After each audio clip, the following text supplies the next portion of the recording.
Hello guys, welcome back to my channel learn voices fun tech. हम लोग जब भी नज़र उठाकर दूर तक फैले आसमान को देखते हैं तो उसके रूप रंग और सितारों की चमक को देखकर दंग रह जाते हैं। लेकिन शायद हम ये भूल जाते हैं कि हम तो इससे कहीं ऊपर उस अनंत से फैले रोमांच से भरी अंतरिक्ष तक अपनी पहुंच बना चुके हैं। अंतरिक्ष जिसका ना कोई आरंभ है और ना कोई अंत दिखाई देता है। दोस्तों, हमारा ब्रह्मांड बहुत सारी अनसुलझी घटनाओं का साक्ष्य है तथा इस ब्रह्मांड ने बहुत सी ऐसी घटनाएं देखी हैं जिसके बारे में हमें कुछ भी नहीं पता है। हमारे ब्रह्मांड में बहुत से ऐसे तत्व हैं जिनके बारे में हो सकता है हमें पता लगाने में कई हजारों वर्ष और लग जाएं, लेकिन हमारा ब्रह्मांड अंतरिक्ष में बसा हुआ है। अंतरिक्ष अनंत और विशाल है।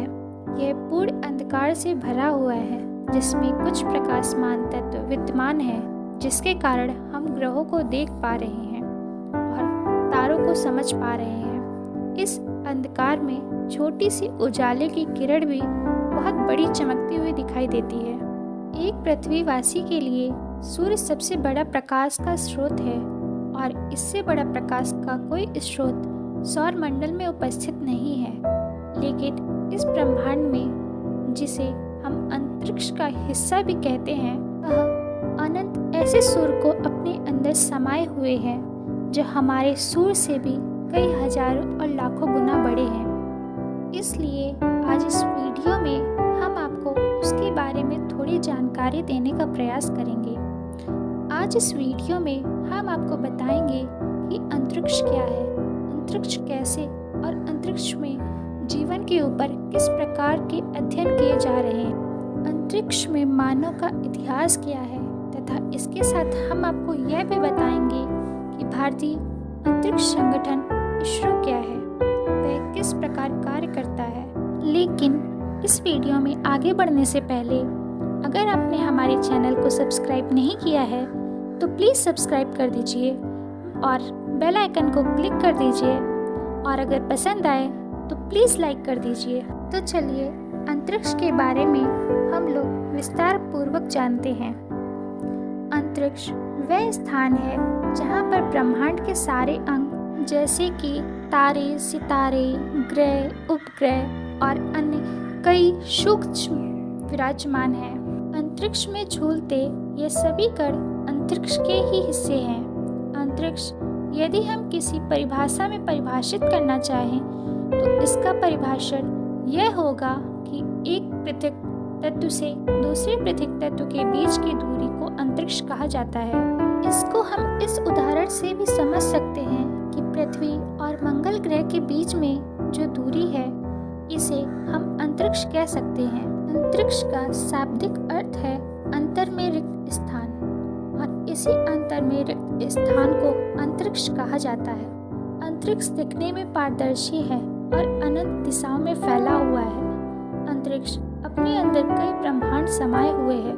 अंतरिक्ष में कई आकाश गंगा हैं, कई सौरमंडल लाखों की गणना में उपस्थित हैं। अंतरिक्ष अत्यंत ही विशाल है। अंतरिक्ष में हर समय कई ब्रह्मांड नष्ट होते हैं और दूसरा ब्रह्मांड पैदा होता है। एक ग्रह और दूसरे ग्रह में पैदा होने तथा नष्ट होने का समय अत्यंत ही सूक्ष्म है।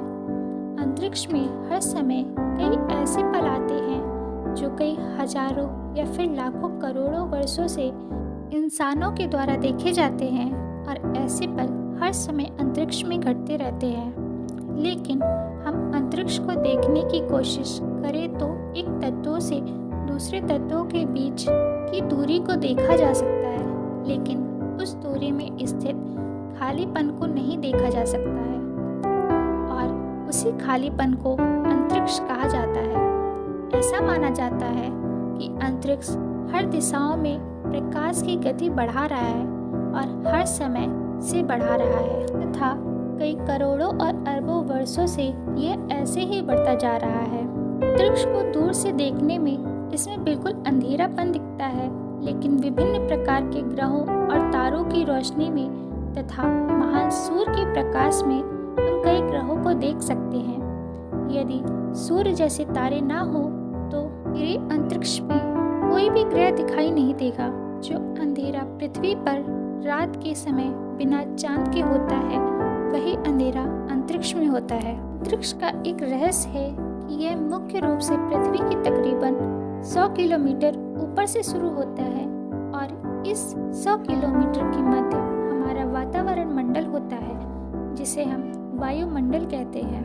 अंतरिक्ष में किसी भी प्रकार की हवा नहीं होती, उसमें केवल वैक्यूम होता है, अर्थात अंतरिक्ष एक निर्वात है। इसमें किसी भी प्रकार की ध्वनि को विचरण करने का मार्ग नहीं होता, इसलिए इसे निर्वात कहा जाता है। जब अंतरिक्ष में कई ग्रह आपस में फट जाते हैं तो उसकी आवाज़ पृथ्वी तक नहीं आती, क्योंकि आवाज़ आने के लिए वायु का होना आवश्यक है, और यदि वायु ना हो तो ध्वनि विचरण नहीं कर सकती है। इसलिए अंतरिक्ष में घटने वाली घटनाओं की ध्वनियाँ अक्सर पृथ्वी तक नहीं आती। ये अंतरिक्ष में हर प्रकार के ग्रह, उपग्रह, उल्कापिंड, एक्सिस बैंक नक्षत्र, तारे, ब्लैक होल, मैग्नेटिक फील्ड, धूल के कण और विभिन्न प्रकार के गैस से उपस्थित हैं। अंतरिक्ष पृथ्वी से देखने में जितना प्यारा लगता है, वह उतना ही खतरनाक भी है। इसमें भयानक रेडिएशन भी उपलब्ध होते हैं, जैसे कि इंफ्रारेड, कॉस्मिक रे और मैग्नेटिक फील्ड तथा अल्ट्रावायलेट जैसी किरणें, जो मानव शरीर को पूर्ण रूप से क्षत-विक्षत कर सकती हैं, जो कि अंतरिक्ष में उपस्थित होती हैं। अंतरिक्ष के लिए मानव किसी भी प्रकार से विशेष नहीं है। हम यह जानकर खुश हो सकते हैं कि अंतरिक्ष के संदर्भ में हम मानव तथा अन्य जीव, पशु, पक्षी सभी एक जैसे हैं तथा हम सभी अंतरिक्ष के हिस्से से हैं। अंतरिक्ष हमें काले रंग का दिखाई देता है क्योंकि यह पूर्ण रूप से अंधेरा है। अंतरिक्ष में प्रकाश केवल बड़े तारों और उससे भी बड़े ग्रहों के कारण ही होता है। कहा जाता है कि प्रकाश एक सेकंड में 3 लाख किलोमीटर की दूरी तय करता है, और प्रकाश जब एक वर्ष में कोई दूरी तय करता है तो उसे तय की गई दूरी को एक प्रकाश वर्ष कहा जाता है। अंतरिक्ष अरबों प्रकाश वर्ष से भी कई गुना ज़्यादा बड़ा है। अंतरिक्ष को प्रकाश वर्ष से भी मापना असंभव है। अंतरिक्ष में कई अनंत ब्रह्मांड स्थित हैं जिनकी गणना करी नहीं जा सकती, और ब्रह्मांड में करोड़ों आकाश गंगाएं उपस्थित हैं, और उन करोड़ों आकाश गंगाओं में अरबों की तादाद में ग्रह, उपग्रह, तारे, सितारे तथा अन्य कई सूर्य सौर मंडल उपस्थित हैं जिनकी गणना करना असंभव है। अंतरिक्ष में जीवन की खोज के ऊपर मानव ने अपना काफी योगदान दिया है। पिछले 300 वर्षों से तथा इससे भी पिछले कई वर्षों से मानव ने अंतरिक्ष में अपनी पहुंच बढ़ाने का काम किया है। खगोल विज्ञानी गैलीलियो के समय से अंतरिक्ष में ग्रह को देखा जा रहा है, और इसी आधुनिक युग की शुरुआत में टेलीस्कोप का निर्माण हुआ था। टेलीस्कोप के निर्माण के बाद में मानव ने कई बार अंतरिक्ष में प्रवेश किया है तथा अपने महान उपकरणों से अंतरिक्ष के कई ग्रहों का पूर्ण अध्ययन भी किया है। इसी बीच कई बार उड़न तस्त्री जैसे शब्दों को हमने महसूस किया है तथा कई जगहों पर उड़न तस्त्री जैसे विमानों को भी देखा गया है, जिसमें इंसानों के होने की संभावना नगण्य है तथा ये माना जाता है कि ब्रह्मांड में मानव अकेले नहीं है तथा पृथ्वी पर जीवन अकेला नहीं है। ब्रह्मांड में और भी कई ऐसी जगह हैं जहाँ पर जीवन उपस्थित है तथा वे सभी एक दूसरे को खोजने में लगे हुए हैं। जिस प्रकार हम दूसरे ग्रहों पर जीवन को खोजने में लगे हैं, उसी प्रकार अन्य ग्रहों पर भी जीवन को खोजा जा रहा है, और इसीलिए मानव अंतरिक्ष में जीवन की खोज के लिए प्रयासरत है। अंतरिक्ष में मानव ने पहली बार कदम 12 अप्रैल 1961 में रखा था, जहां रूस के पायलट यूरी अलेक्सेविच गगारिन ने पृथ्वी के बाहरी अंतरिक्ष में 1 घंटा 48 मिनट बिताए थे तथा यूरी गगारिन ने अंतरिक्ष में पृथ्वी का एक ऑर्बिट पूरा किया था। कैप्सूल का नाम वोस्तोक 1 था।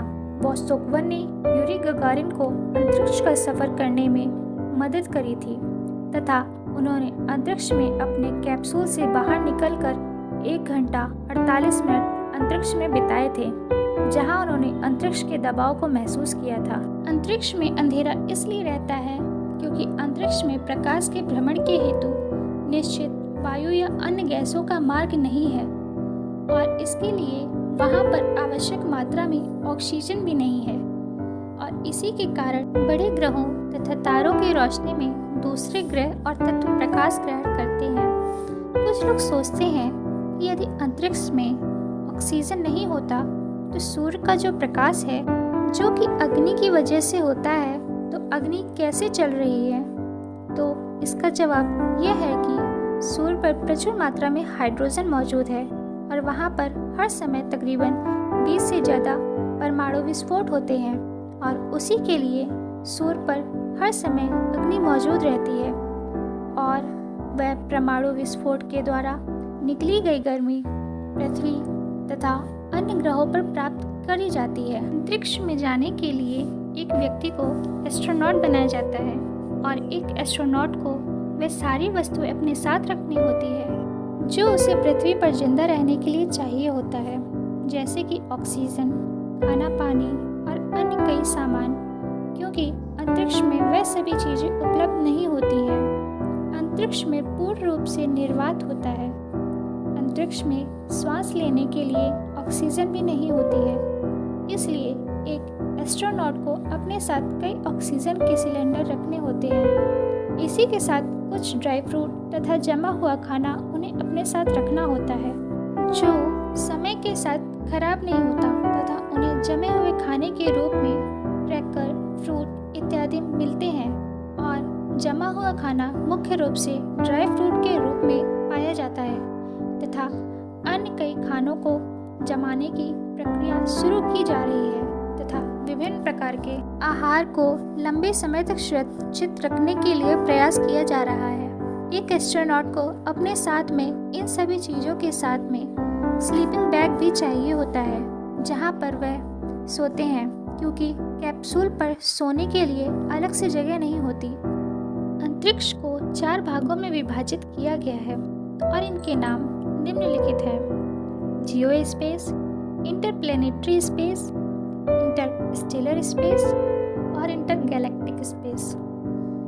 जब भारत ने अंतरिक्ष में जाने के लिए विचार किया था तब उस समय स्पेस रिसर्च के लिए बनाई गई इंडियन नेशनल कमेटी को 1962 में स्थापित किया गया था और उस समय डॉक्टर विक्रम साराभाई ने इसमें अपना योगदान दिया था।